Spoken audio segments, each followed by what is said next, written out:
Ukraine's president has signed a law that brings down the age of conscription from 27 to 25 as he aims to reinforce the fight against Russia's invasion. Volodymyr Zelenskyy has warned that an additional 500,000 recruits are needed to repel Russian advances.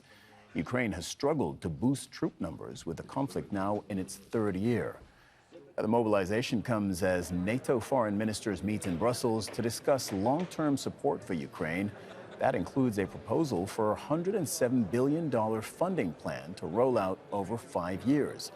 NATO's Secretary General Jens Stoltenberg says the military alliance will continue to support Ukraine and plans to step up assistance. The Ukrainians are not running out of courage. They are running out of ammunition. We need to step up now to ensure our support is built to last. So, in our meeting today, we discussed how to put our support on a firmer and more enduring basis for the future. All allies agree on the need to support Ukraine in this critical moment. There is a unity of purpose. Today, allies have agreed to move forward with planning for a greater NATO role in coordinating security assistance and training. The details will take shape in the weeks to come. But make no mistake, Ukraine can rely on NATO support now and for the long haul. Charles, Stratford is in Ukraine's capital, Kyiv. Charles, what more do you know about the NATO plan that is being discussed? Well, from what we understand, certainly there were figures that were being bandied around before this meeting happened. We understand leaked to the media. First, that figure that you mentioned there, $107 billion, a 5-year fund. Stoltenberg, interestingly, declined to confirm the amount of money. He just said basically that discussions for this plan were ongoing and any kind of structure or framework for it as well was still unclear and needed to be discussed. But to put the plan in more focus, what it is attempting to do is potentially take control of the coordination and the operating of a group called the Ukraine Defence Contact Group, or sometimes the Ramstein Group. This is a group of countries that came together after the full-scale invasion of Russia in 2022. It's made up of 56 countries, including all 32 NATO members. And it has been pivotal in supplying the kind of weaponry that Ukraine says it needs over the last 2 years. However, there are concerns among certain NATO members that, for example, domestic pressures on various individual countries who are part of this coalition, most notably possibly even a change to the administration in Washington, if indeed President Trump was to win the elections and get back into the White House.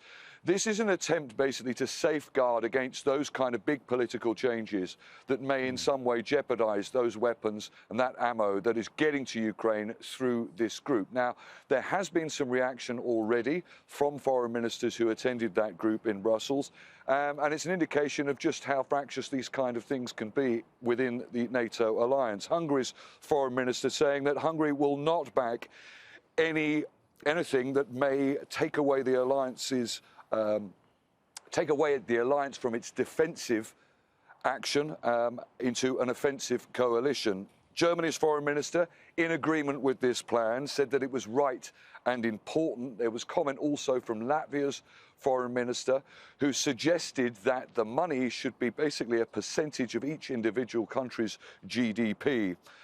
But there were other ministers who basically expressed a lot more concern. And one diplomat who was quoted by the Reuters news agency, unnamed, saying basically that NATO has no budget and no money for this kind of plan. Stoltenberg has said that he is focused on galvanizing support from everybody. He has also said that in the wake of that comment from the foreign minister of Hungary, he said that this will be discussed with Hungary in the coming weeks. But again, it highlights the kind of splits within the NATO alliance, and it highlights the kind of challenges that NATO is presented with trying to get as much support, weaponry, training for Ukraine as possible in time for what is rumoured to be, believed to be amongst certain circles, a potential Russian offensive in the next few months.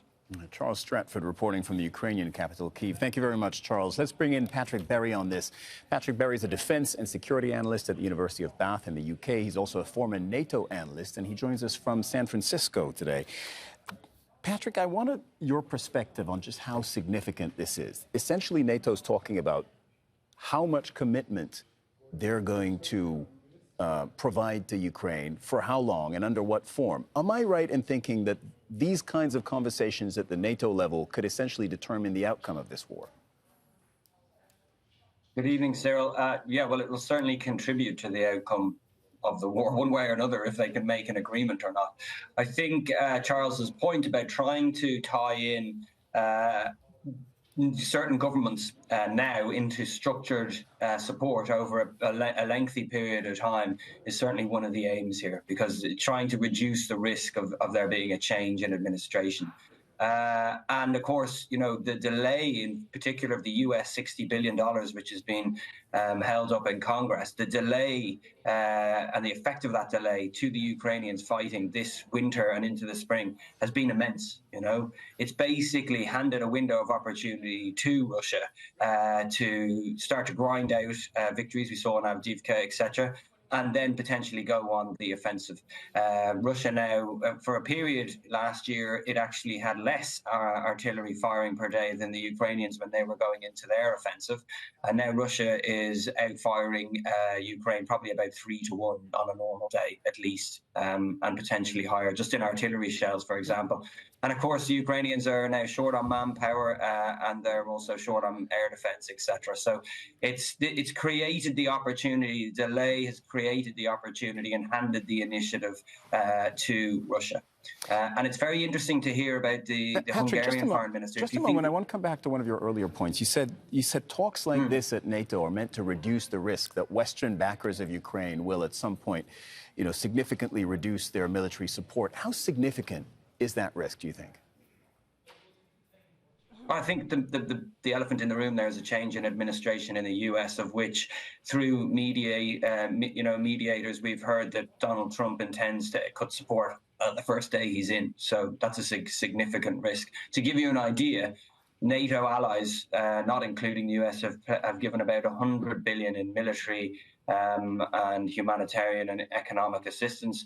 The US has given $75 billion. It's by far the biggest contributor.